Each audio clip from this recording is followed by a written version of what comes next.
Good morning.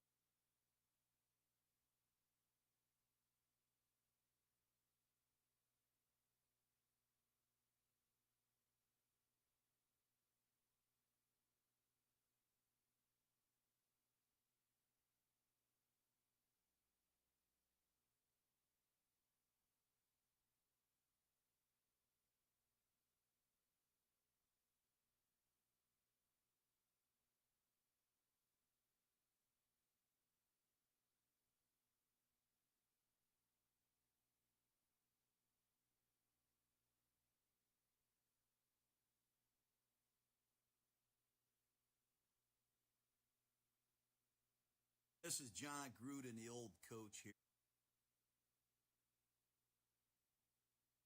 in Tampa, Florida.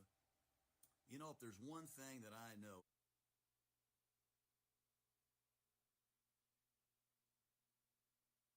it's defense. Defense ain't boring.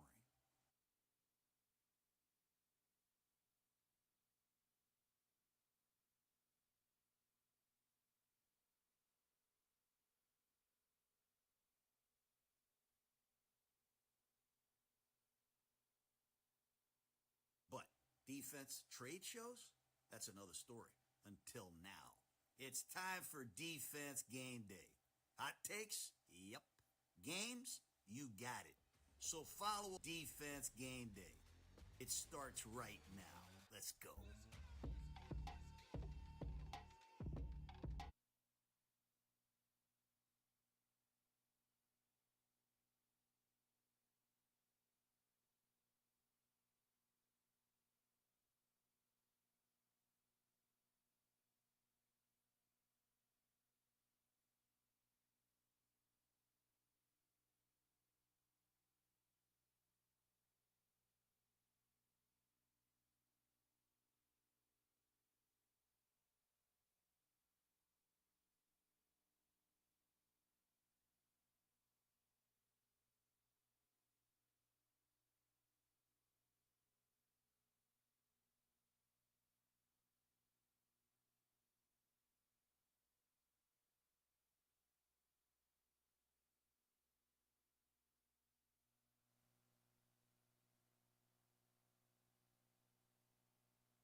Hey, good morning. This is John Gruden, the old coach here in Tampa, Florida.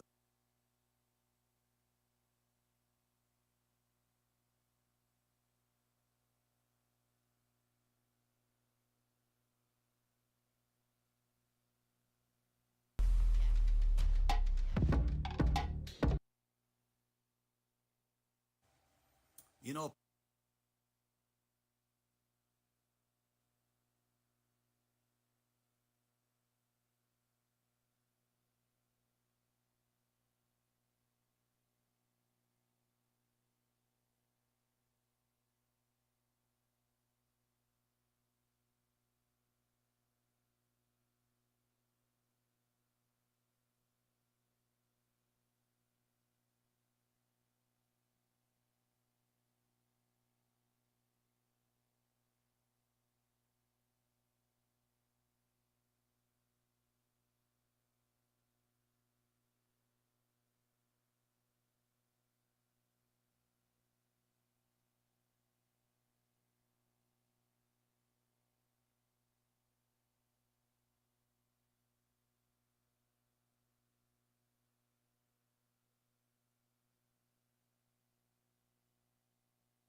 there's one thing that I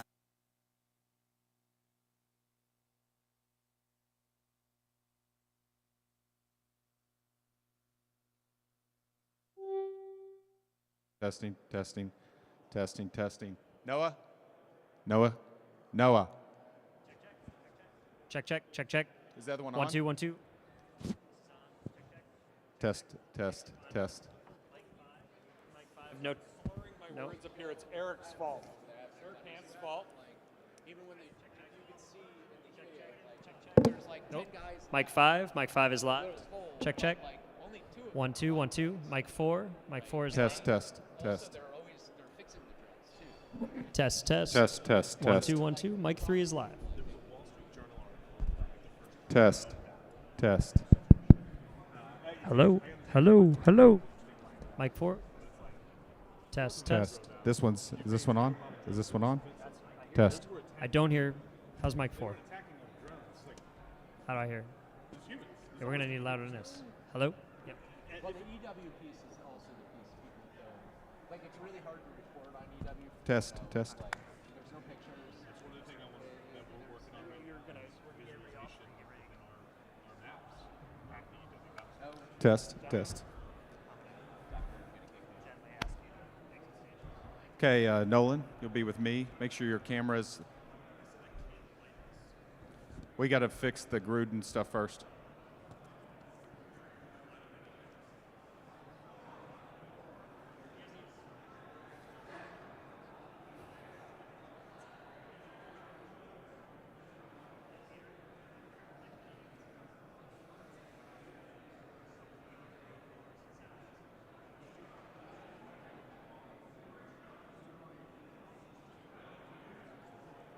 Let's do another test. All right, this is John Gruden test.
Hey, good morning. This is John Gruden, the old coach here in Tampa.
guys can break the third wall.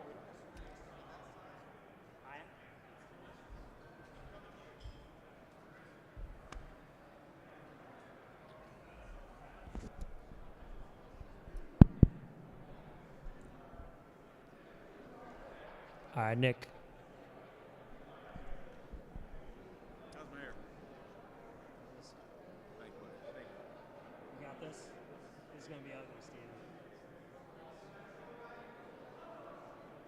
Just carry that. And as T, you're doing the countdown, right? Roll.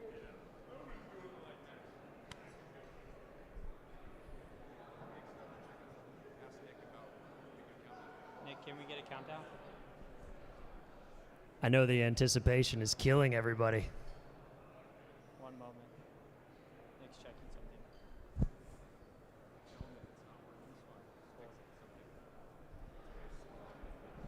Queuing countdown. You got the volume all the way up for Gruden? Volume all the way up. Volume is up for Gruden, Nick? you want to be able to hear in the room. We want to be able to hear it in the room.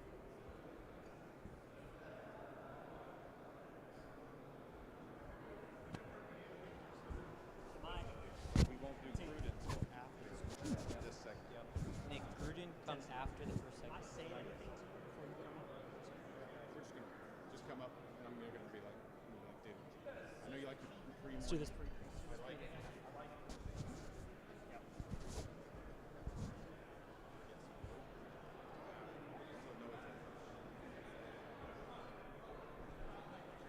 Nick, Noah will tell you when to keep doing it. Are we jogging up, Tess? Jogging? So I step up, swing to me. Ladies and gentlemen, let's get this pregame for this postgame going. Let's roll.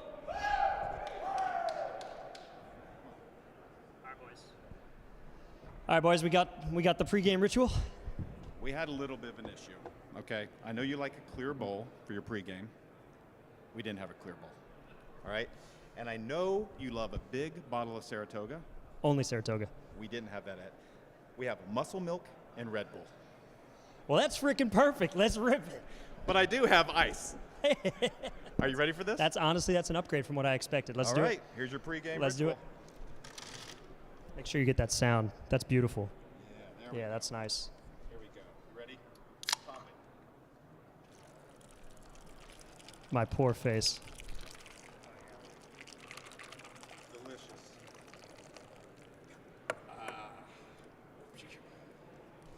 You gonna be okay there, big guy? It's called muscle milk. Muscle. Let's see those guns at work. Mr. Brazilian Jiu-Jitsu can't twist the top off. I know, what's Holy going hell. on? What's We need going on? we're gonna need another producer. This is terrible. Can't get it. Do we have any women with nails in the building? Got it. Muscle milk did not work. Here we go. Let me shake it up for you really good. Here we go. We like it extra foamy. And Oh, that's nice. Make sure you get that. That's beautiful. are you sure you're going to do this? Are you sure you're going to Let's do this? go. All right. We only got one speed.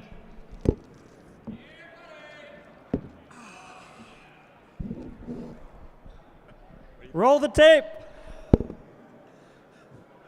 Hey, good morning. This is John Gruden, the old coach here in Tampa, Florida. You know, if there's one thing that I know, it's defense. Defense ain't boring. But defense trade shows, that's another story. Until now. It's time for Defense Game Day. Hot takes? Yep. Games? You got it. So follow Defense Game Day. It starts right now.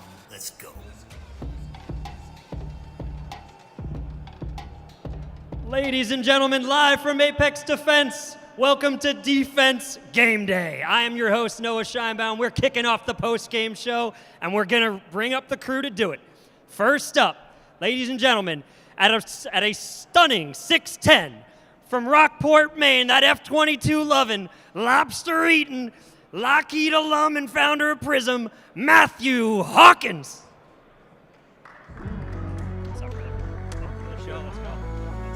Next up, that plasma gasification lover, trained native, just out of the Navy as a surface warfare officer. He is your second co-host, and his name is Michael Knickerbocker.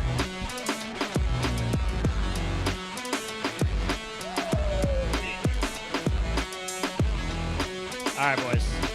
We'll kick this thing off. Have a seat. Have a seat. Have a seat.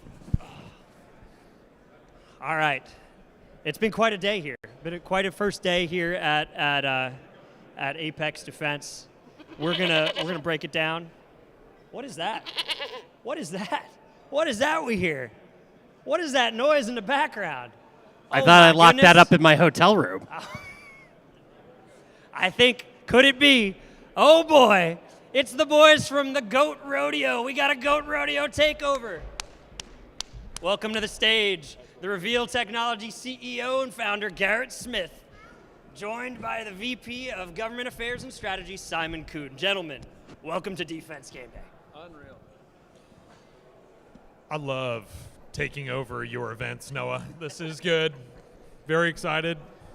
Let's go. It's been a fun 2 weeks here with Garrett and Simon. I got to pop into Goat Rodeo last week. Simon nearly lost his job. Apparently, my appearance was so bad. They said, "Don't. If you ever leave again, we're going to fire you." But here we are. Here we are. Apex Defense. It's been a heck of a day. We've had about, 10 hours of content here as we hit the post-game hour. And so we're going to liven it up a little bit. We encourage everybody, go grab a drink. There's some finger foods. There's your 67th tea sandwich of the day. They got some great bottled water. They do not have Saratoga in the building. We've searched high and low. There's plenty of Muscle Milk, plenty of Red Bull, and apparently cigars too, Garrett. I'm just concerned there aren't any rippets here. No rippets? No rippets. Hey, before I'm going to have to stop you first. So I retired out of Naval Safety Command. I am sitting next to a Marine with alcohol, so I need to be prepared here. That is grape juice, my friend. All right. Before we kick this thing off, first off, big thanks to Apex Defense for putting on a great event today, for letting us start off No and concussions. close out the day. Pretty unhinged, pretty ridiculous decision, especially letting a bunch of grown men with alcohol on stage. But we're gonna have some fun. Second of all, I would be remiss if I did not once again shout out our wonderful presenting sponsors. You can see them right here on the right side and the left side of my jacket. I am very much for sale, ladies and gentlemen. Talk to me after the show. Prism, the Arena Forterra. We love you. We appreciate you. Thank you for letting us do our thing. I'm cheaper to buy. I don't even know what's happening up here. All right. So, gentlemen, we're going to play a little game here today. We're going to do a little Goat Rodeo roundup. Okay, we're going to co-opt your brand. We're going to bring it here to Apex Defense. We're going to round out the day. Here are the rules. This is how this thing's going to work. We got 5 topics to discuss. We're going to go down the line. We're going to give you guys 30 seconds each. You're going to try to impress us with your hottest takes, your most insightful insights, your punchiest quips. And I'm going to be the judge, jury, and executioner. We're going to award 1 point each round. At the end of the game, whoever has the most points is going to be welcome to step forward onto our soapbox here and deliver whatever you would like to this illustrious crowd for 60 uninterrupted seconds.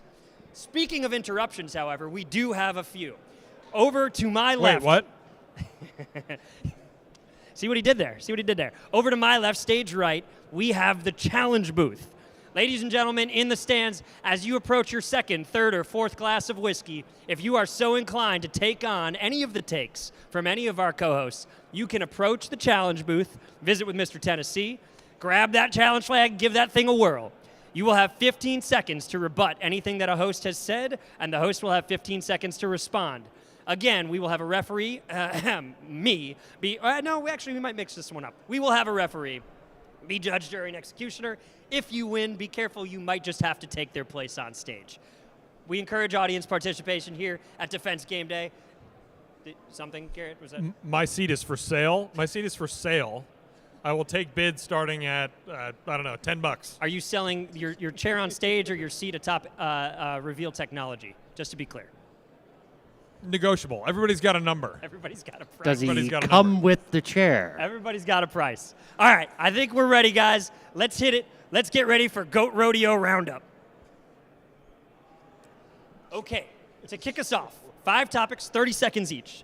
Our very first topic today is going to be, drum roll, please. Make DoD SOCOM. We've talked a lot about innovation today. We've talked about flexible acquisition authorities. We've talked about doing things a little bit different. Well, when you talk about fast, when you talk about flexible, SOCOM often hits the top of the list. We want your spiciest takes, your most insightful insights. Should we make DoD SOCOM? Matt, we will start with you. 30 seconds. No. No, we should not. I think there are a lot of great things about what SOCOM's done. I think there is a lot of technology you can buy quickly, but I don't think that we can just peanut butter spread that methodology and just clear all the J-books and make everything a lot easier in PPB. I think there are processes in place. I may be the hot take of saying that some processes work. I don't think it's as easy as that. So that's my starting answer. As the founder of Prism, you do have a vested interest in keeping some J-books in the mix. I'm not saying jack about my interests right now, okay? All right, so we got to know. Mr. Knickerbocker. No, but we should all get their cool sunglasses. The problem with SOCOM is they have to be agile in acquisitions because they need what they need right now to use it and then probably throw it away because they have people to take care of it. When you look at the rest of DoD, maintenance matters. Continued operational support matters. .mlpf matters. If you're SOCOM, you really don't care because you have auxiliary that worries about those problems. I'm sorry, what exactly are you wearing right now? And am I supposed to take that answer seriously? I am wearing freedom. This is coming from a guy who quipped at me, I am not an airman, and I'm pretty sure that is it. What is that hat? I said aviator. It's a scrum cap. It is a scrum cap because we have a lot of people from across the pond, and I didn't think they'd recognize an actual football helmet. Can we get a fact check from our friends from the UK or anywhere that plays rugby? I need a Brit. Is this indeed a rugby cap, or are we being gaslit here on stage at Defense Game Day? Where's the Rowden folks? If you have a response, please approach the challenge stand. We want to hear from you. But just to be clear, the Revolutionary War did start 250 years ago this week. Wow. So we have the ultimate mic drop. That's a deep cut. Yeah, I love deep cut. Actually, it's quite timely. We love that. Hey, Cindy, 250-year anniversary. Thank you for our freedom. We appreciate it. Garrett, over to you. Should DoD become SOCOM? Should is the DoD question. be SOCOM? No, actually, you know what? I think DoD innovates and acquires technology too fast. I actually recommend we slow everything down maybe another decade or so per program. I'm nervous that the American voters are not going to put up with this speed to peace and security. I don't think they're having it. I think there's a saying, slow is smooth and smooth is fast. Damn is that right. what we're going for Yes, here? yes, Slow exactly. acquisition is Slow it is down. good acquisition. Minimum innovation, Yeah. minimal uptake. That's what I Yeah. think we're. I want to make that's what sure I we think have you need. on record here. Is this an abolish the Doge situation too? Just kind of keep everything exactly as it is? I actually think you keep Doge, just flip it on its head. Make it slow things down. Hire more people, Make it put in fatter. more processes and layers. Yeah. So a little bit Yeah. of a force feed, Don't kind of a touch foie my drum gras set. DoD, the situation here. Just force feed them. Yeah. And bulk it up. That fat middle ain't fat enough. Like, double the workforce, actually. Double the workforce. I love this. I don't know if there's still any generals in the building, but I'd love for you to approach the challenge stand. All right, Simon, 30 seconds. Make DoD SOCOM. You cannot. It doesn't matter if you want to or don't. It's irrelevant. You could dump all of SOCOM's authorities onto DoD, and nothing would change. Not one single thing. And so every new software acquisition pathway that gets handed to the DoD acquisition system goes nowhere because the culture and the people are all that matters. So unless you are taking all of SOCOM and putting them in charge of the DoD, you can't. It's a hypothetical that can't be I solved. like that last point. Leadership swap. Take all the special There we operators. go. I'm on board with the leadership swap. And put them on headquarters duty. That's interesting. Well, give us one more line on this. I don't want to. Before we move on to the next round, the people are what matter. What is so unique about SOCOM operators that is not replicable among big DoD? Any organization has its own culture, right? SOCOM is unique because of that culture, the culture that they built. DoD has its own culture. It's also unique. It just doesn't work. That's it. You're just asking, can I take all of the bits and bytes from SOCOM and lay them on DoD? No, because the culture's not there. Okay, so we're 0 for 4 on this one. We have all no's. There's absolutely no yes. This is a terrible idea. Let's see. I'm going to actually open this up to the audience. If you're in the audience, we're going to go down the line. I want to hear by applause who you think deserves the point that round. Let's start with Matt, my friend Matt Hawkins. Okay, we got quite a cheering crew over here. All right, and how about Mr. Knickerbocker, Michael Knickerbocker? Oh, there we go. Got a couple. We've got Michael for himself. How about Garrett Smith, fatten department up? This guy voted twice. We got a few. And Simon Kuhn. Simon Kuhn, it's all about the people. Oh, no. A for enthusiasm. Honestly, the point goes to Matt. Matt had the most broad appeal in Thank round you. one. So there Thank we go. you. Starting. Hanging Matt, Chad. Matt takes round one. All right, don't worry. We still got 4 rounds to go. So the second round, gentlemen, consultants in DoD, yay or nay? Big EO, big directive last couple of weeks. We want to cut the fat. No more Deloitte, no more Accenture. We're trimming them out. Do consultants have a role to play in the department? And if so, in what ways? Matt, over to you. So this is not satirical. I think, yes, they do. And I will say I do love consultants. I think they're a product. The complaints are a product of the system. It's not necessarily the people. If you give them better tools and better incentives, you'll fix most of the problems that you complain about. So I'm not wearing an I Heart Consultant shirt, but I would if I could. That's a lot of love for consultants. I'm sorry, I'm trying to get the smell of muscle milk out of my nose. Michael, consultants, yay or nay? Yay, because it was one of those firms that hired me. But the thing with consultants, though, is you can't just lock someone into that job, have them be there forever. You know, them being embedded makes sense. What Doge cut made sense. But at some point in time, we all have an expiration date on the shelf. So in 5 to 10 years, am I still relevant to that command because I never actually served in that Navy? Probably not. Hopefully I'm still employed. So you're talking about staff augmentation. You're talking about people kind of filling those bills. Staff augmentations that do it. But, you know, you need people to come in and tell the DOD what to do, or they're not going to do it. Okay, we've got 2 on the yay side. Garrett, over to you. I thought that was Congress's role, not the consultant's role, to tell the department what to do, or maybe They're maybe too the busy exec- campaigning. Yeah, I guess that could be true. First, Noah, you're not supposed to snort the muscle milk. You know, I have a problem, and I'd appreciate you not He's bringing it from out. New Also, York. front talk all about the being time. for sale. We can talk afterwards. I'll tell you how to. Wouldn't be the first time. Yeah, I'll tell you how to mainline the muscle milk. Consultants, yay or nay? Nay. I'm going to come down, I guess, controversially on the nay side. And the entirely serious point is that consultants are often used as a buffer and as a diffuser of accountability when the uniformed executive in question really just needs to accept the accountability and move things along and make a decision, rather than doing the risk aversion play of hiring consultants and providing that buffer. Yeah, It's a little bit of an analysis paralysis argument there. I think so. Yeah. Little grid skin the gears or whatever that is. Yeah. Can we turn Garrett's mic up a little bit? We're a little low. I think Garrett's making some good points. People deserve to hear him. Thank you. Simon, over to you. Do they? You can't hear me? That's better. That's better. Do more with less. No. As an enlisted Marine, never saw a consultant, never interacted with a consultant, didn't have this problem. Get rid of them. Do you think you did not interact with the consultant, or were they just that good at blending in that you didn't know who you were dealing with? No, we can smell the others. There could be one behind you right There's now. Marines and then there's others. And we're very aware of Is who consultant is not one of in the tribe. room with you right now? I'll eat crayons. Okay. I'm going to go ahead and award the point on this one to Garrett. I thought Garrett won that round. Nice work, Garrett. All right. So that brings us into the midway point, round number 3. We're going to mix it up this time. We're going to mix up the order. Round number 3, atoms or bits. The first program of record to be awarded to a startup, a company founded after 2019, backed with venture dollars.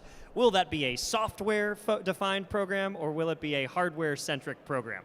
Simon is looking at me like it's a trick question.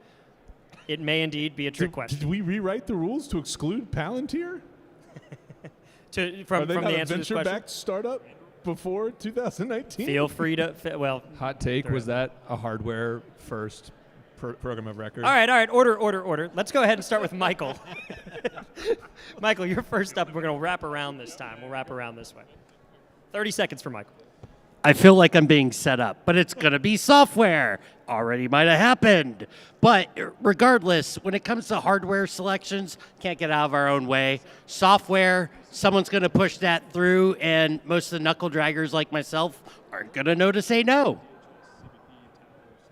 Okay. Sorry. So just to be clear, we're talking about, yes, you're right. Palantir is absolutely a company that has won progress record. I said after 2019, so Palantir's pre. Didn't Anduril win the Sentry Tower program of record in 2019? Hardware. Is it? I mean, they're pretty clearly saying software, Point of Trojan order. horse, That's DHS, hardware. not DoD. Doesn't count. Point of order. We're losing Objection. control up here. Garrett, why don't you go ahead and make your 30-second point, and then we'll let everybody else fill in here. So the question you're asking is hardware or software? Do you want me to name a company? You don't care. The next big win. Let's do that. Next big win, hardware or software? I think the only win that will matter as a signal to the market that we're involved in is software. I'm going to come down on software. You need a big software program of record awarded to a non-traditional upstart as a signal to the market that yes, this is a place for innovators. Yes, this is a place for risk capital. Yes, this is a place where software is a bet on the future. Yes. Like DCGS and Palantir. Got it. Awesome. Simon. I think the next big program of record for a venture-backed startup will be hardware. And I say that because DoD is built to do hardware. And it's going to be much harder for them to solve their software problem than it is to solve their hardware problem. I think if I could pick what's in order of importance, it would be software. But I think they will take the easy button and award hardware first because they already have the tubes in place. A nuanced argument there from our resident rabble-rouser. Matt, bring us home. I'm kind of on his page with that. I don't think it's because I do think it's a part of the system that we do need to buy something. I also just think that when you're going to buy software, it's going to be inherently easier to build new versions of it. More entrants are going to be able to come in. If you're talking about like a true program of record, it's going to be something that's a longer lead time, something that's got a hardware component to it. So software defined, sure. But the reason I pushed back on the Palantir thing was that they had to buy the actual systems to go implement into the field, and then the software I think was part of the offering that made it differentiated. But no, I don't think it's going to be a software first. Go buy from a software vendor, then figure out the hardware later. You got to buy the hardware first, and then figure out the software. Okay, very good. We're going to speed this up because the Red Bull is now trickling down the back of my throat. Wonderful. So that one, I think for originality, point goes to Simon. So we've got a decent even spread here.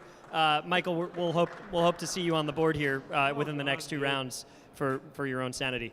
Okay, we're moving into round number 4. Oh, this is a good one. This is my personal favorite. Everything is computer. Famously, recent remark by someone with a little bit of power in this town. As DoD and the National Security Enterprise going more and more digital, the question is, should we pull back? Are there systems that should actually be analog systems for America's national defense? Why or why not?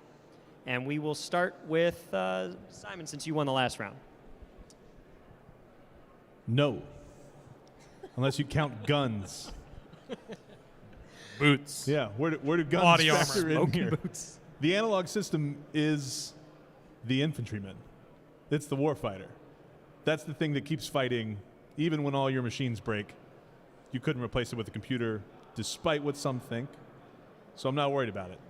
Make all the computers you want, as long as there's still an infantryman on the front lines for America, it'll buff out. So no full human robots in the near future for you. No chance. Not while I'm still breathing. Bold claims. That's why we pay him the big bucks. All right, let's go the other direction. Garrett, you're up. I agree completely with Simon. That's at the risk of sounding like a broken record. Invest in the human operator, because that is the thing that persists beyond fail points in machines and systems. Human beings occupy terrain. Human beings defend it. Human beings make use of that terrain, and it's all in service to the human objective. And so, I think we're playing around with your prompt here a little bit, and I apologize for that. But, it's all about us humans in the end. So humans are, in this case, a digital or an analog system, just so I'm clear. You know what? I'd be remiss if I did not speak up on behalf of my Marine Corps community, which is the reconnaissance community. A key communications modality for us is high-frequency radio comms, which is certainly not digital, and it's playing with pieces of the RF spectrum to do really interesting communications-based stuff over very long distances, and it's a modality that I don't think goes out of style. Ditto map reading, ditto just all the analog stuff that infantrymen like me were trained to do way back in the day. It's actually not going out of style. It's the way that human beings have to think and interact in complex environments. Okay, we're going to come back to you guys for a quick fire round on should we chip the humans. But Michael, you're up next. Yeah, that's not how I understood the question at all.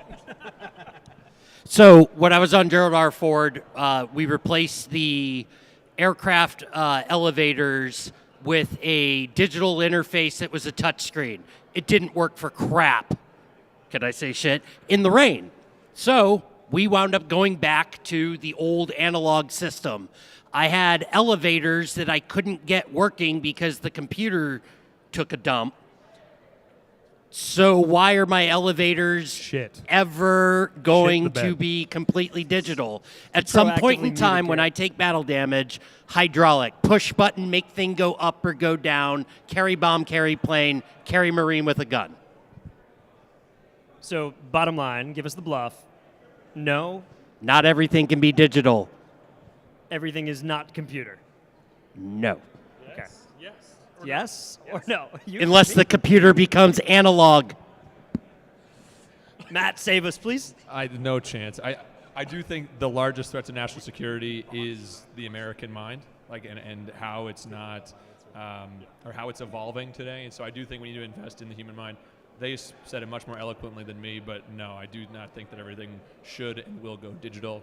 We should invest in multiple types of analog systems, and I'll pause there. Okay, you all turned this question exactly on its head. So we're sorry. going to try flipping this the other direction. We're going to try one more time. Give you one more shot.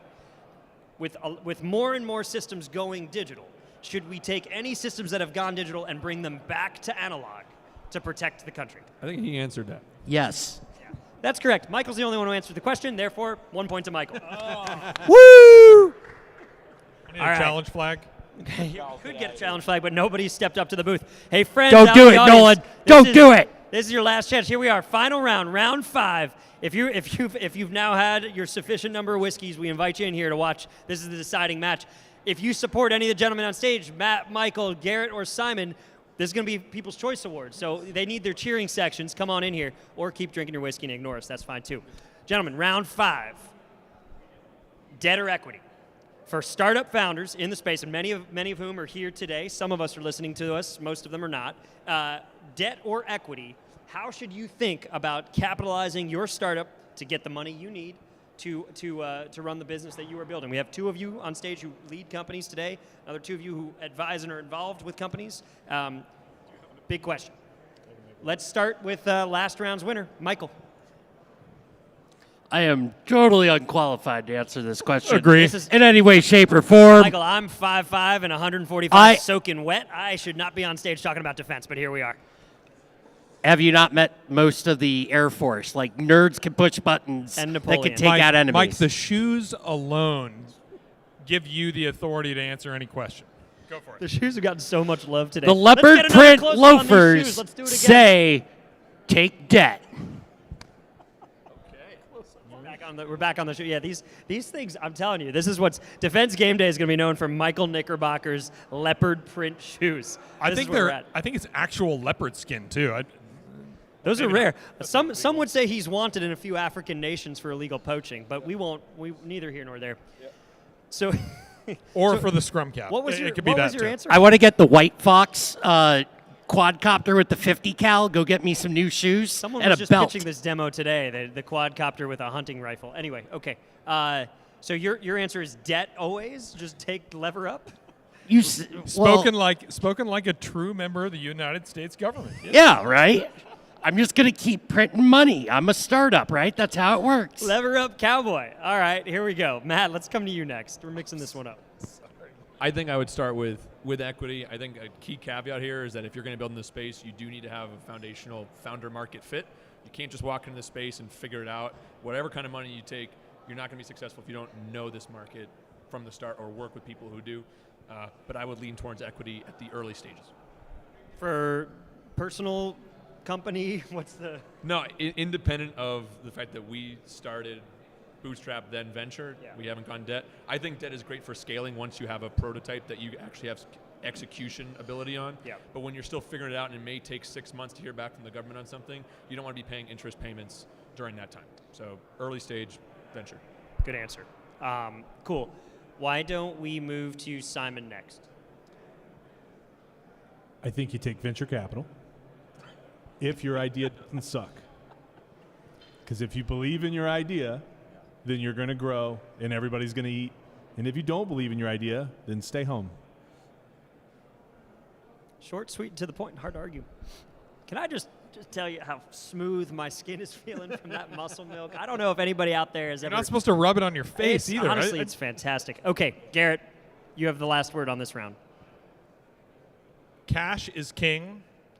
Whatever someone will give you. Debt, if it's an equity transaction, fine. If it's a debt transaction, fine. You need capital to run. You need it. You got to take it whatever way they'll give it to you. But I'll say that the trend lately has been debt in the form of safes, a safe or a convertible debt note in the early stages. That's pretty common. Depending on how you squint, that's either equity eventually, or it's debt, or it's both, or something. I think it's likely worth remembering that at some point, debt lives on top of the capital stack, and so in the event of liquidity or in the event of a fire sale, a big failure, a new equity round or whatever, debt is considered first, and it can be an albatross, it can be an anchor, it can be an enabler, but cash is king. At the end of the day, the founder mantra should be don't run out of money. Take it however you can get it. It's an artful way of basically saying either or, whichever you can get. Take the money and run. I think I won that round. Well, let's see. Let's see if Garrett gets to light his cigar or who's going to take home the heavyweight championship belt. I think we should probably show folks what's at stake here before we do the voting. Can we have, Mr. Referee, can you please come to center stage here? Come here for a second. All style, no Folks, substance you here. need to see this, okay? This is important.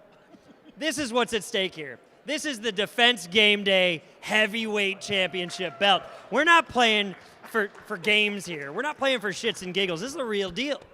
My underwear matches the belt.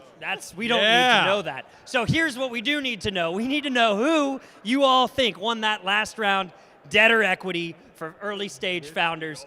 Hey, folks, if you want to vote, even if you've heard nothing, you want to just clap for one of your favorite people up here, we welcome you right now, all right? Here's what we're going to do. We're going to go down the line, and we're going to see who our winner is, all right? And we're going to start on the far end for Simon Kuhn. Give it up for Simon Kuhn. Yeah. Wait, I'm not supposed to cheer. Okay, respectable showing. Next up, Mr. Garrett Smith.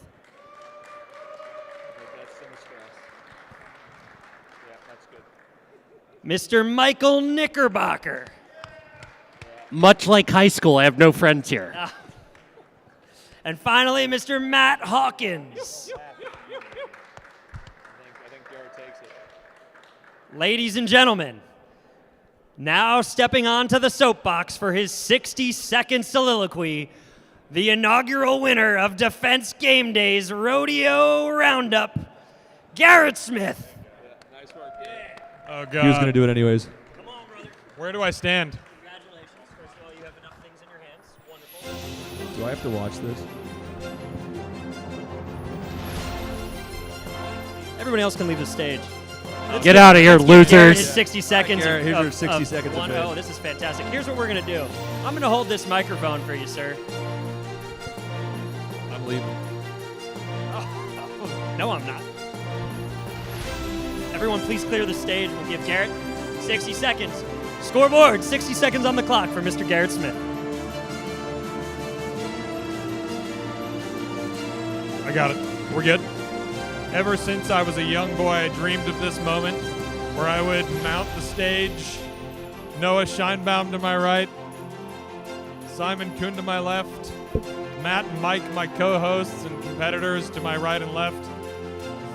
I just want to say I'm grateful for the opportunity, and grateful also to represent Reveal Technology, our company, and the Goat Rodeo podcast on somebody else's podcast.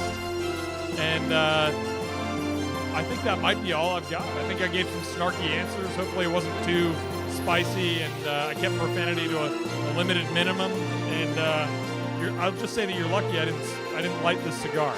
I'll just say that you're lucky. Also, Noah, where's our celebratory muscle milk? Can we get some of that up here? Do we have any celebratory muscle milk left in the building, or is it all on my face? Somebody's running for I it. see Cindy. Somebody's running for it. Cindy is running to grab the celebratory muscle milk. All right, you gonna do a dunk with me? What does that mean exactly? It's a yes or no answer. We don't take equivocation here at Defense. You know what? Game Day. You know what? I'm ballsy. Yes. That's a hell I'm in. yeah. All I'm right, in. let's see. We got any muscle milk left in the I'm building? in. Let's see what we got. Only a real founder would drink from that punch bowl over there. I don't even know where these microphones are coming from. It's wild out here. All right, everybody. Hey, give it up for Garrett Smith one more time. I spilled whiskey on myself in the middle of the thing. Well done, man. Well done. I feel like a All sloppy right. mess. All right, everybody. Thank you to Garrett. Hey, Cindy, thank you. Oh, whoa, what do we got? That is not muscle milk. That is absolutely not muscle milk. We're gonna do it. Okay. All right. What's muscle? Cindy, come on stage. Come on. Is it Stella? Come on. Let's bring the champagne of beers up here. Beer muscles. Come on. Miss Cindy Kane, the brains behind this whole operation. If you love it, it's her responsibility. If you hate it, it's all me. Cindy, very nice to meet you. Under such circumstances. Thank you. Great job. Oh, wow. Awesome. We have to, between the two of us, we have to shotgun 5 Stellas? That's amazing. Can we get some help up here? Michael, I think you're going to be helpful. Simon, no? I don't either. Matt, come on. Anybody else like? Yep, okay. Those aren't Smirnoff ices. No, those are not. Have you ever seen muscle milk before? Hold on a I second. think there was muscle milk up This there. is the third time today we've had to explain to our friends across the pond an American tradition. Tennessee, you got that muscle? Oh, there it is. Look at this. It's not true. There's no tradition around muscle milk. It's Noah. This is muscle milk. This is what I bathed my face on before we started this live stream. It's fantastic. Thank you to everybody staying with us. Coming up in 2 minutes, we've got the autonomy market weather forecast. We're going to be looking at the headwinds, the tailwinds, the storms brewing on the horizon. Thank you so much. Thank you so much. Cheers. Cheers, everybody. How come yours are darker than mine? What are those? And this is cheers. This is a perfect time for just No, very it's okay. quickly. Thank you to Cindy. Thank you to the Apex Defense crew. Cindy, any words for the audience?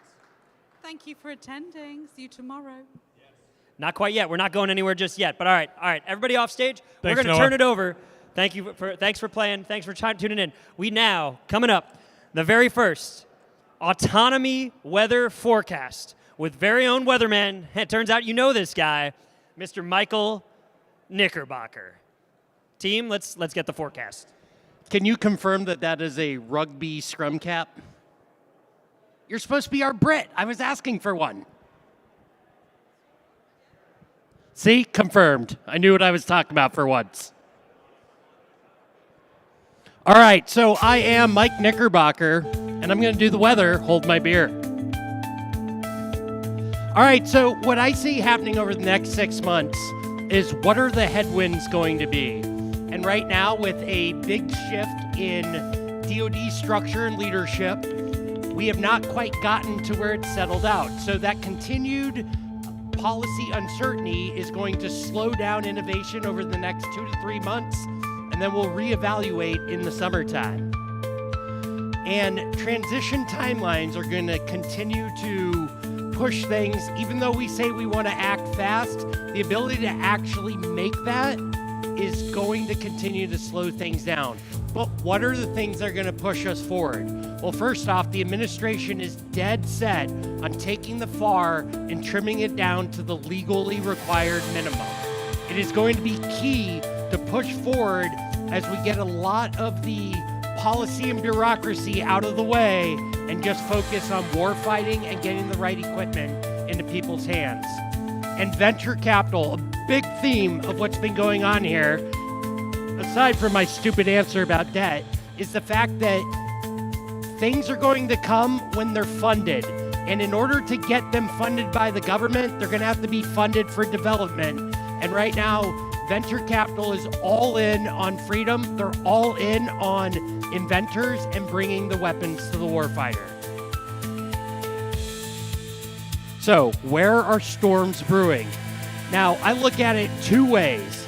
A storm can be destructive or it can be disruptive. And one of the disruptive things that we're going to see is you're going to see as Overland AI and Forterra have debuted some of their new systems, you saw them with a payload from another startup, Allen Control Systems Bullfrog. You're going to continue to see that as new hardware comes out, it's going to be integrated with the software or hardware payloads that are coming from other companies. Because if we're going to get left of requirements in the DoD, we're going to have to deliver a finished product. So that's going to be software, payloads, and the hardware to carry it all into battle. I also suspect that you're going to continue to see consolidations and mergers where the best of a company is then matched with the best of another company. Much like we saw in Peter Thiel's book, 0 to 1, we saw PayPal become what it was because two great ideas came together to make the best idea. So what's going to happen the next 6 months? Well, after 2 years of initially awarding the contract, Huntington Ingalls has now delivered the first remus under UUVs as part of the Lionfish program for the Navy. So now that we're actually getting replicator initiative systems delivered, we're going to start to see them get tested operationally, which is then going to open up more contract opportunities. And we're going to head into increment 2 of the CCA for Loyal Wingman program in order to actually start to show and demonstrate, again, where you're seeing things like General Atomics and Shield AI bringing their best products together to provide the capability that's being sought.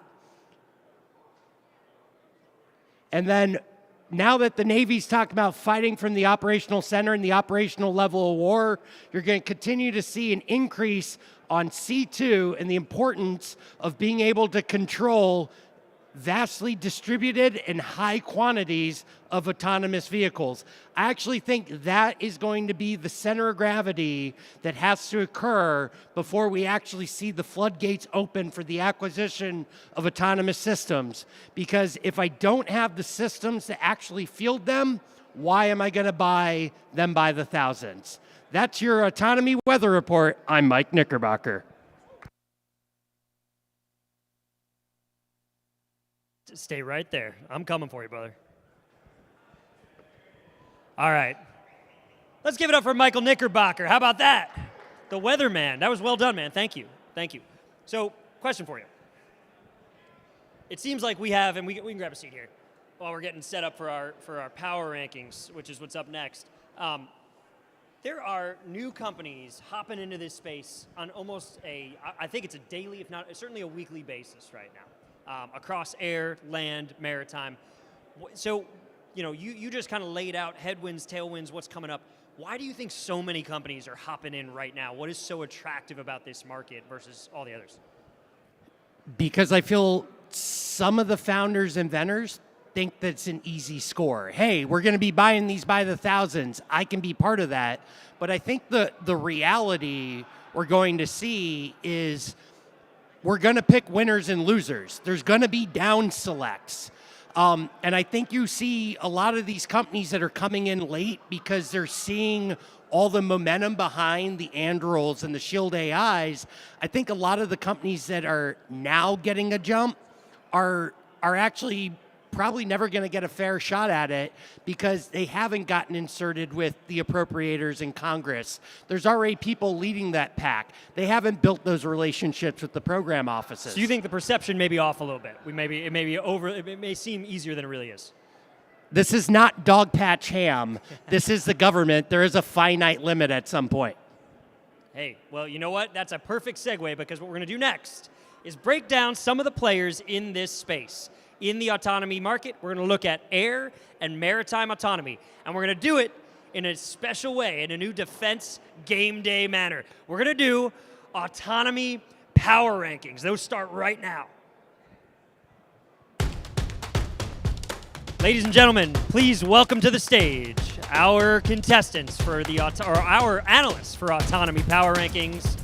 First up, he is out of upstate New York, Buffalo, New York, the Penn State original, the blue collar VC, Garuth Acharya. Chicken wings versus lobster roll versus pasties. And next, right out of Maine, he's back for more, the Lobster Man, Prism co-founder Matthew Hawkins. And we're not going to kick off our red-suited friend, Mr. Michael Knickerbocker. All right, gentlemen, so here's how this is going to work. For the friends at home, we've populated a list of air and maritime autonomy companies. We're going to do top 5. We're going to do 5 in air and then 5 in maritime. Our analysts are going to give you their top 5. They're going to go ahead, stick them on the board from 5 to 1, and tell us what they're thinking. Then we'll have a little bit of a conversation about it. We'll break this market down. We'll see who's got the momentum on the floor today. All right? Garuth, you ready to kick us off, brother? All right, let's do it. I'm fired up. Let's roll with air. We'll go air first. You guys, your names are here twice. Garuth, you're starting on the far left. Air, start from 5 to 1, and just tell us what you're thinking, man. Give us your number 5 pick in the air autonomy market. All right. So 5 to 1. I'm going to start off with Firestorm first. Firestorm Labs. Pick At 5? sliding it in the 5 spot for Garuth Jeez, don't tell Acharya. Dan. Just pull the back off of that sucker and stick that thing right on there. Hey, team, just a reminder, the challenge booth is open. So if at the end of this round you think somebody muffed this punt, get on up there and haul that thing. All right, give us your logic behind 5, Garuth. What's up with Firestorm? What's going on? Look, Firestorm has a lot that's going on. Big fan. Additive manufacturing or deploying these things at the edge, getting it out to the warfighter. This is great. But in my mind, I think there's a couple others that rank a little bit higher. But big fan of what the team is doing. I think deploying to the warfighter in the war zone is important, which is why they ranked in my top 5. Big fan of the other 4 as well. Awesome. Well, we love to see that. Number 5, Firestorm Labs. Garuth, why don't we'll just power rank yours. Power rank? All right. Number 4. Give us number 4. Who's slotting in at number 4 for Garuth? All right. I'm going to put this down. Just go ahead and make yourself at home here. This is playtime. AeroVironment. AVAV. Publicly traded company slotting in at number 4. What's going on here? Tell us what's going on with AeroVironment. AeroVironment is a household name in the UAV realm. And so, look, I'm a big fan of what these guys are doing. I think they're good. Public gives them opportunity for access to more capital. And I think M&A is a big play in the realm of where they're going to be succeeding. They can go ahead, access the capital, buy new companies, which can go ahead and spur it. So I think the next 3, I have a little bit more to talk to, and they fire me up a tad bit more. So that's it. Hey, look, it's all good here. There's lots of room to win in this market. All right, Garuth, go ahead and unstick number 3. And as you unveil this pick, tell us what you're doing here. Look, number 3 is actually my number 1. And hot take, PDW is that makes no sense. Look, there's 2 schools of thought, right? You could be honest about this, but look, PDW is my favorite out of all of the autonomy space for a couple reasons. One is, first and foremost, they got a killer platform, the C100. On top of that, they had 3 things. They do drones, right? They do both, they won the Army MRR program, which is incredible. You can take it out of a backpack, and it's kind of like your own Reaper in the air, right? Stick that thing in there. You're going to hurt your back. All right. We got board failure. Here we go. PDW slotting in number 3. PDW is actually one of my favorite companies of all time. Couple reasons. 1, 3 things that they do. They have a killer platform where you can launch ammunition, strap a grenade launcher to it, ISR. The second is they got a sick comm system operating in denied environments. So when we would talk about, frequency hopping, all this kind of good jazz, whether it's for SOCOM or brigade level folks, these guys are crushing. And the third, they got a sick modeling and simulation platform. And this is what I think is really important. You got to train before you go into the mission. And the more data you have, the better your drone operates. And that's why I think these guys are going to crush. They went toe-to-toe with Anduril, the Army MRR program. They're working with folks in the UAE. They're working with folks, Navy EOD, SEAL teams, the rest of SOCOM, and also law enforcement as well. Shout out to LEO. Careful, baby. PDW is getting all excited with that sales pitch right there. Where's our PDW friends in the audience? That was nice. All right, Garuth. PDW slots in number 3. We're getting to the top 2. Give us a little preview of number 2. Number 2 is a small startup. It's called Shield AI. Up and coming. I think the production team is out of Tejas. That's Texas in Spanish. Specifically, what fires me up about these guys is that, look, they're an OG household name. The second thing is that they got a killer AI platform. And third is, whether they're not dominating in the U.S., they're killing it in international sales. So shout out to the team. Big fan of what they're doing, whether it's both with the U.S., allies in NATO, and then also with the Indians as well. Big fan of what's on the near horizon. All right, as Garuth sticks number 2, Shield AI in there, and no brotherly love in there. We didn't talk about the twins at the top, or the brothers at the top of the totem pole there. Okay, so now, drum roll please, ladies and gentlemen, Garuth's number 1 pick for air autonomy. What do we got? Look, there's 2 schools of thought. One is you're conservative, and the second is you say these guys are absolutely crushing. Monsters. Anduril is absolutely crushing. I don't think anybody here has a debate. Look, these guys are crushing with their Lattice platform. They're crushing it with their multiple different product lines, with their UAVs. Big fan. They're also number 2 on the Army RR program. So. There it is, baby. Anduril, number 1 pick from Garuth. And that rounds out air autonomy rankings number 1. Well done, Garuth. Thank you for that breakdown. All right, wasting no time here. Mr. Michael Knickerbocker, let's get after it. Number 5 for you, sir. As you're sticking it, give us your... So I've got AeroVironment for the same reasons that Garuth kind of shouted them out. Is they are a household name. They're well established, and they have a lot of success in the space, so why would I not put them 5? First replicator win from the Switchblade. Number 4. Michael is sticking number 4 on the board right now, and it is... Guy Dio? Is that like again. Ronnie Big James fan. Dio? Sky Dio. Knows a lot. Yeah, I know. So here's the thing. A lot of people left them for dead when they got beat out by Teal. But here's one of the things that I always say is the iPhone is the iPhone. Why? Is it because it's just this amazing piece of hardware? No. What makes an iPhone so powerful is the apps that are on it and the network that actually makes it function. And this is where Skydio has gone now with their dock platform in order to recharge so that they can have their systems land on it, recharge, and then go back out. So at some point in time, being able to provide for your own logistics support, being able to recharge, that's going to give you more time on station, and sometimes the best capability is availability. All right, sir, let's keep it rolling here. Number 3 for Mr. Knickerbocker. As you peel that tape, who we got? All right, I don't have fingernails like him. So I got Firestorm Labs. I like what Dan and the team are doing out there in San Diego. It's a box that makes a drone in a box. How can you not love it? Awesome. Yeah, this is hard. Okay. So at number 2, I have Anduril. And for a lot of the same reasons is because, much like I said for Skydio, what Anduril is doing is it's a piece of the puzzle. So they've got their Sentry Tower, they've got Lattice, they're bringing in the different platforms that are going to fit into the different mission areas. So Anduril is meeting all of the requirements in order to kind of take it from where the fob is all the way to the front line. Stick it on there, brother. Let's go at number 2. Anduril slotting in. I'll peel while you tell us number 1. So number 1 is Shield AI. Because, again, they got the operating system, they know how to form partnerships, but most importantly, they just hired Yank Cummings, so they brought in an F-14 guy that helped write the script for Top Gun Maverick, so they're number 1. Mic drop on that. Okay. These are quite complicated to peel, as it turns out, or we all just have stubby little fingernails, which is maybe the bigger problem.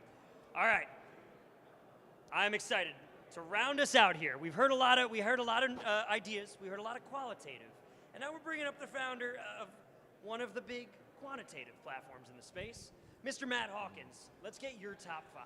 Dude, I love the get up. It's fucking fresh. I love it. All right, so Noah, what I'm going to ask you to do is unpeel these while I give the rationale for my top 5, and I'll just do a rapid fire. So let's do it. Big thing about my company Prism is that we're trying to make sense of the defense ecosystem, and so I really wanted to take a look at who's got great contract momentum right now, who's got a mission fit right now.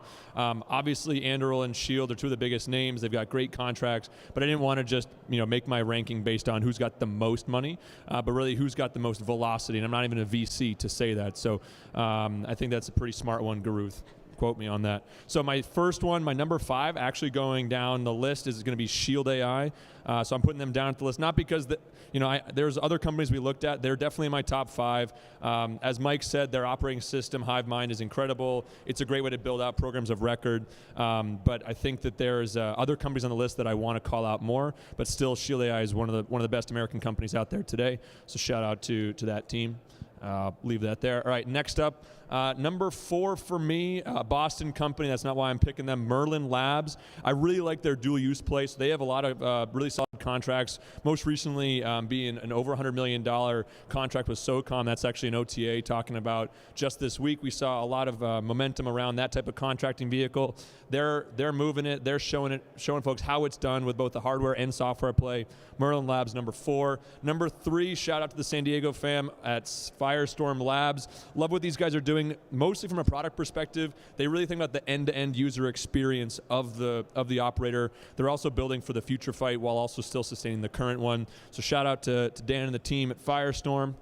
My top 2. This one was tough. I'm going to first go with number 2 as Neros. So earlier stage company, but a ton of velocity right now. I think we're seeing in the war in Ukraine that first-person viewing has been a huge tactical advantage. And so I think Neros is doing an amazing job with it. They also got a ton of momentum right now. So shout out to Neros.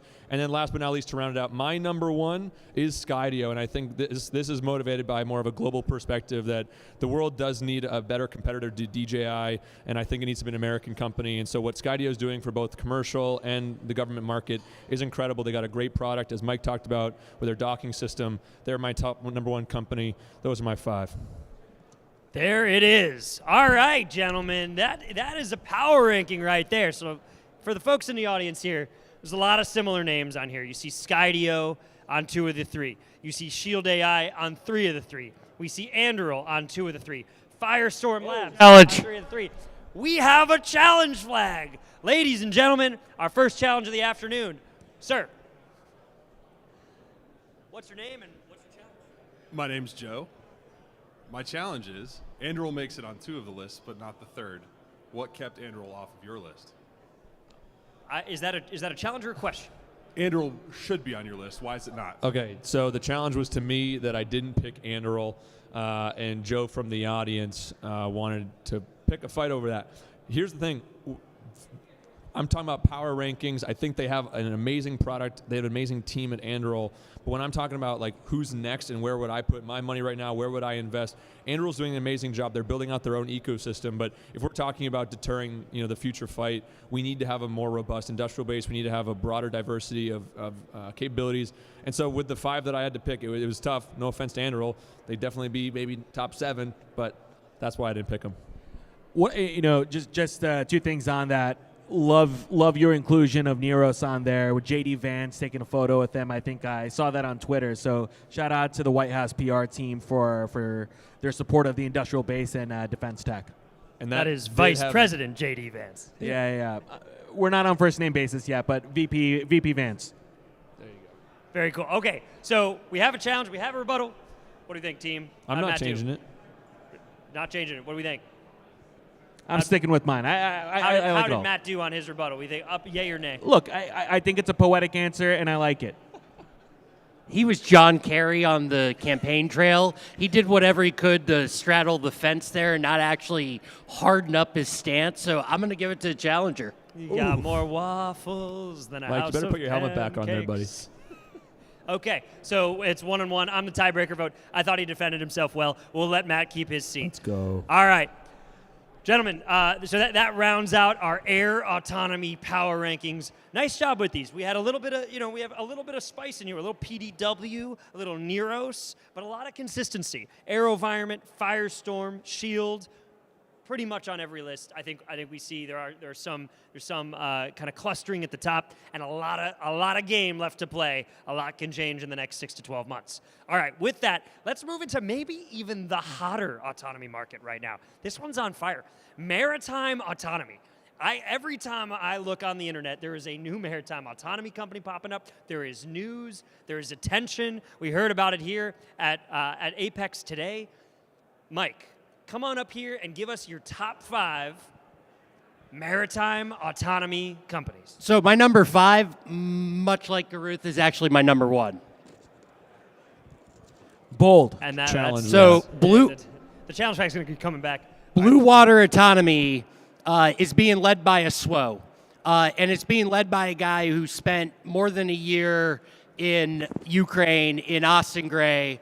They know the space. They know what it takes to operate a ship at sea. They started big right away because at the end of the day, what I'm going to need to project naval powers, large platforms that can carry large payloads that are going to put the other adversarial ships at the bottom of the ocean. So a bet on team is what we're hearing there. A bet on team. 11-10 Pride, baby. There it is. Okay, and at So number 4. At number 4, I have VATN Systems. What Nelson is doing there in Portsmouth, Rhode Island is awesome. Rhode Island is building this great ecosystem up there. You've got Anduril is looking at moving a facility in there. They're up in nearby Quincy, Mass., but also planning some stuff in the state of Rhode Island. You have Regent Craft, who I know Garuth is a big fan of. But Garuth, let's see that VATN hat you got on there. Help Systems. on timeout. You called him out. Let the man show off his hardware. What do you got on your head there? Look. Shout out to Regent Craft. Big fan of Billy. Big fan of Tom Huntley here in D.C. They got a great rooftop. D.C. summer vibes. Post drinks over there. Does that maritime autonomy count? They have an autonomous. Nice. Version. Okay. It's light Number touch 6. autonomy. All Number right, 6. Mike. Light nice touch. job. But VATN Systems, I think, is going to be the one that comes for the Lionfish program and is going to wrestle away from HII and Remus. All right, who we got checking in? So at number 3, I have Havoc AI, and I think Havoc AI is going to shoot up this board because what they just did at Project Convergence, and then they announced the Sea Hound.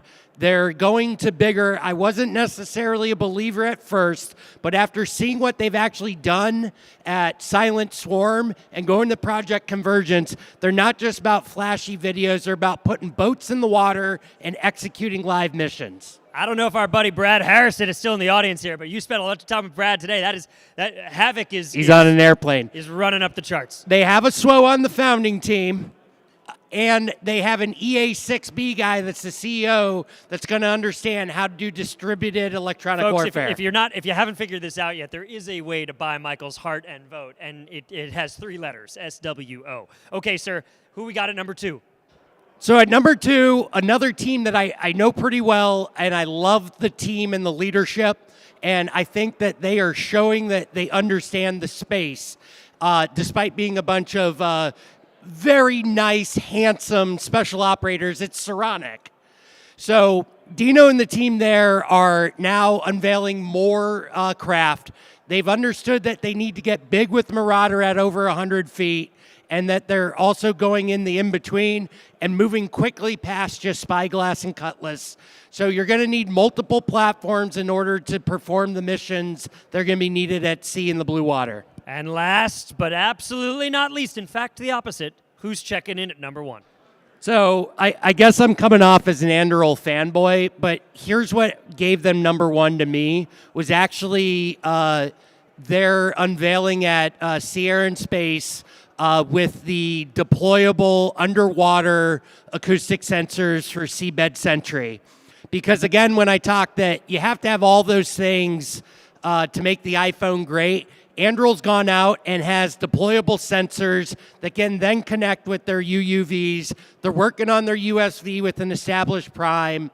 They understand the space and have other people that understand the space and are building it bottom out And I think that they're going to continue to hold that spot until Blue Water or Havoc unseat them. All right. Hey, well, and he's calling his shot. He not That was only big. might someone unseat him, he's calling the shot. Listen, folks, you can't get this anywhere else, right? VCs, they like to introduce their investing in the space with maybe a nice market map, a few. And I can be bought companies, with a few gainful logos. employment. That was I think phenomenal analysis. Thank you, Michael.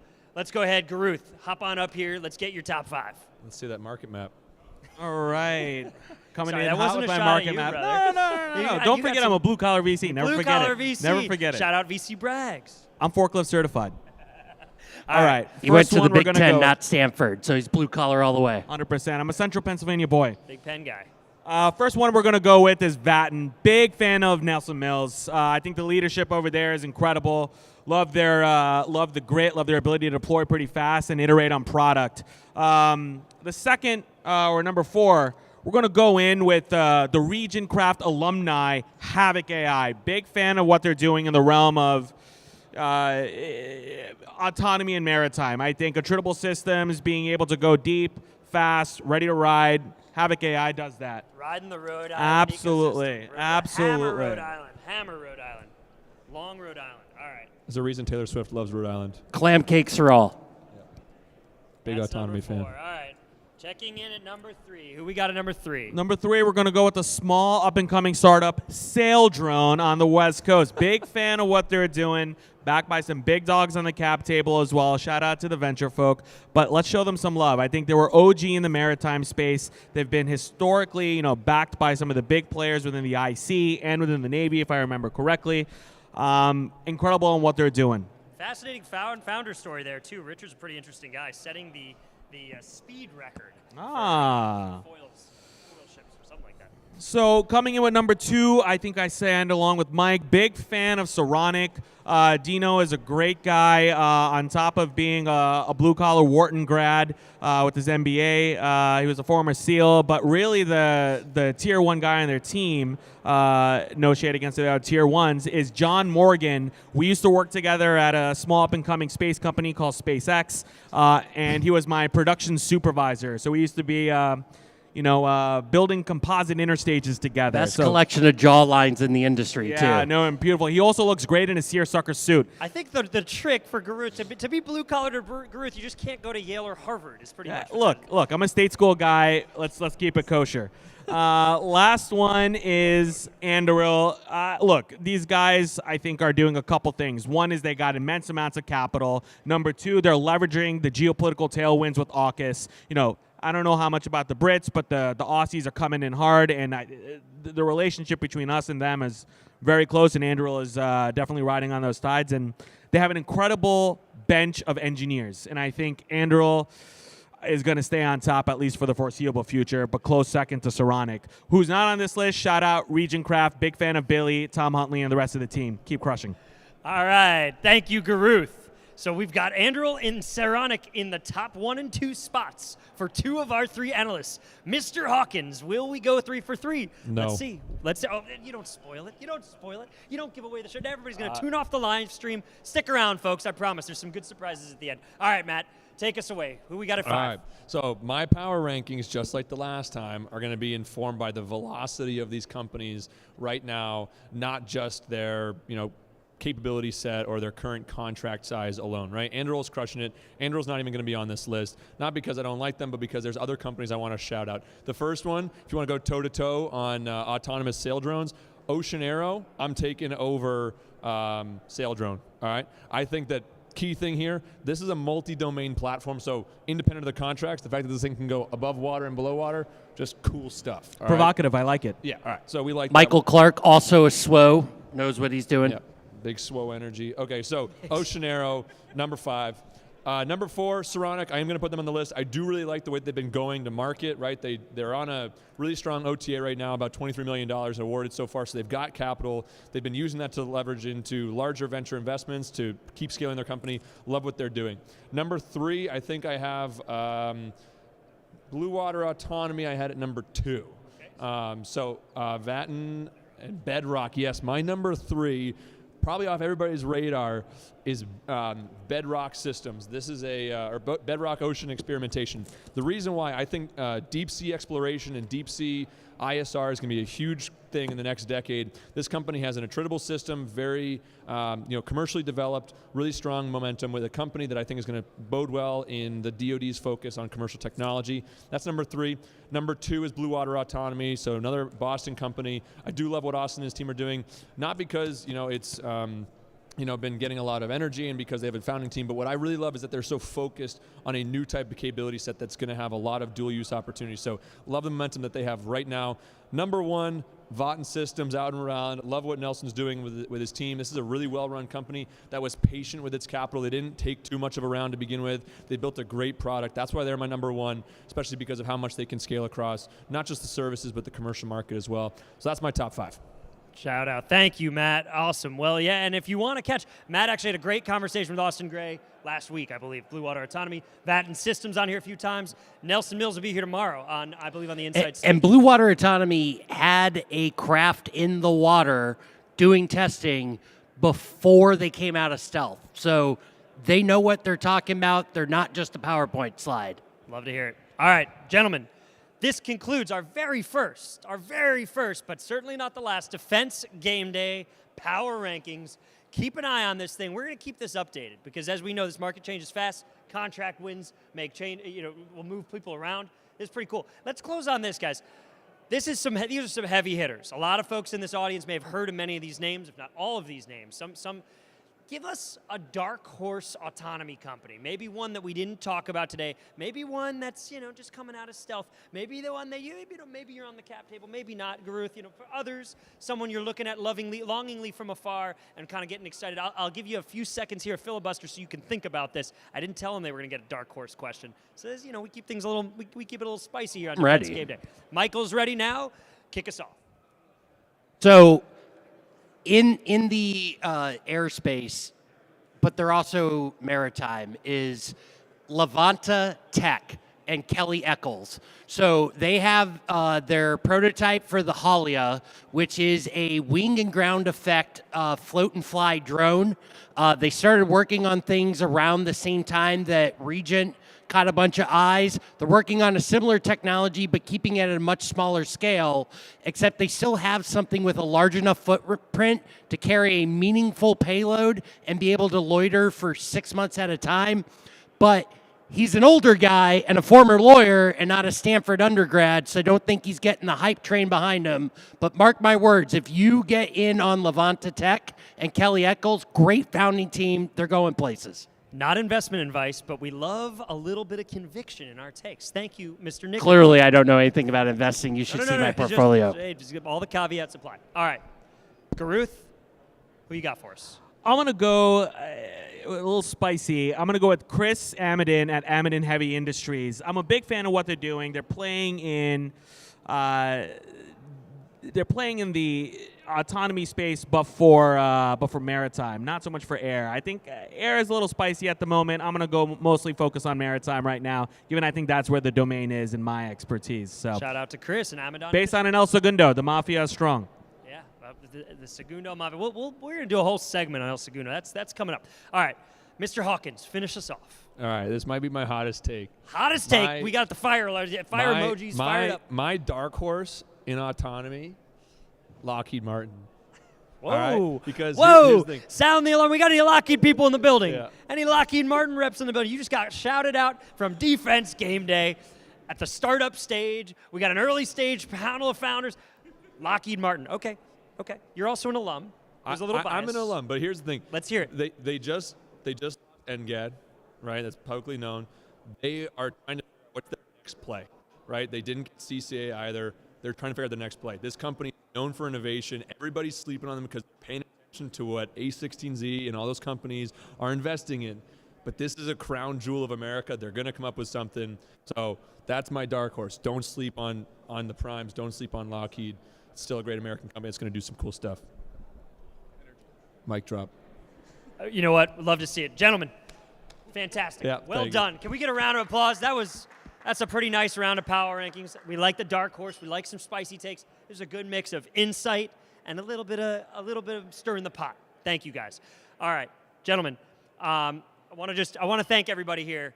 First off, to our live audience, thank you for sticking with us.